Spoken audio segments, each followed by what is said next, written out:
বেশিরভাগ সাপ ডিম পারলেও রাসেলস ভাইপার বাচ্চা দেয়। গর্ভধারণ শেষে স্ত্রী রাসেলস ভাইপার সাধারণত 20 থেকে 40টি বাচ্চা দেয়, তবে 80টি পর্যন্ত বাচ্চা দেওয়ার রেকর্ডও আছে। একদিকে উচ্চ প্রজনন ক্ষমতা, অন্যদিকে বেজি গুইসাপ সহ প্রকৃতি থেকে সাপের শত্রু বিলীন হয়ে যাওয়া। এদিকে ইঁদুর ব্যাঙ রাসেলস ভাইপারের প্রিয় খাবার, যা ফসলের খেতে থাকে। ফলে ওইসব জায়গায় সাপের পর্যাপ্ত খাবারের উপস্থিতি থাকায় বাড়ছে রাসেলস ভাইপার। দেশে একটা সময় বিলুপ্ত বলা হলেও দেশ জুড়ে এখন মাথা ব্যথার কারণ হয়ে উঠেছে এই সাপ। বরেন্দ্র অঞ্চলের বাসিন্দা হলেও সাপটির রাজত্ব এখন দেশের অন্তত 25টি জেলায় পৌঁছে গেছে, চাঁদপুর, বরিশাল, পটুয়াখালী পর্যন্ত। সবচেয়ে বেশি আনাগোনা মানিকগঞ্জ, ফরিদপুর, শরীয়তপুর সহ পদ্মা, মেঘনা ও যমুনার অববাহিকায়, যার ছবলে চলতি বছরে এরই মধ্যে মারা গেছেন অন্তত 10 জন, যাদের অধিকাংশই কৃষক এবং জেলে।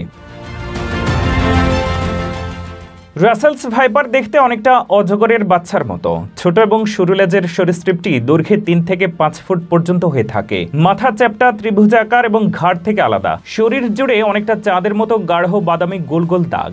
দৈহিক এই বৈশিষ্ট্যের কারণে শুকনো পাতা বা ধান ক্ষেতের মধ্যে খুব সহজেই লুকিয়ে রাখতে পারে নিজেকে। রাসেলস ভাইপার সাপ চন্দ্রবোড়া বা উলুবোড়া নামেও পরিচিত। সাধারণত সাপ মানুষকে এড়িয়ে চললেও ঠিক উল্টো স্বভাব রাসেলস ভাইপারের। নিজেকে বিপন্ন মনে করলেই তেড়ে আসে। ছোবলের ক্ষেত্রে এটি এত ক্ষিপ্র যে 1 সেকেন্ডের 16 ভাগের 1 ভাগ সময়ে শেষ করতে পারে পুরো প্রক্রিয়া। খেপে গেলে শব্দ করে প্রচন্ড জোরে, ঠিক যেন একটি প্রেসার কুকারের মতো। বিশেষজ্ঞরা বলছেন খাদ্য শৃঙ্খল নষ্ট হওয়ায় বেড়েছে এই সাপের প্রাদুর্ভাব। রাসেলস ভাইপারের বিষ হেমাটোটক্সিক, যার কারণে ছোবল দিলে আক্রান্ত স্থানে পচন ধরে। ছোবলের 5 মিনিটের মধ্যে ফুলে যায় ক্ষতস্থান। এর বিষ নষ্ট করে দিতে পারে ফুসফুস, কিডনি সহ বিভিন্ন অঙ্গ প্রত্যঙ্গ।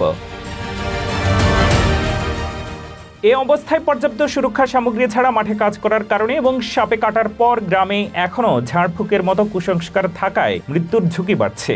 রাসেলস ভাইপারের বিষ প্রতিষেধক বা অ্যান্টিভেনম কাছের সরকারি হাসপাতালে বিনামূল্যে পাওয়া যায় জানিয়ে জনসাধারণকে আতঙ্কিত না হওয়ার অনুরোধ জানিয়েছে পরিবেশ, বন ও জলবায়ু পরিবর্তন মন্ত্রণালয়। শনিবার 22 জুন এক সংবাদ বিজ্ঞপ্তিতে রাসেলস ভাইপার সাপ কামড়ালে যেসব কাজ করতে বলা হয়েছে সেগুলো হলো: 1.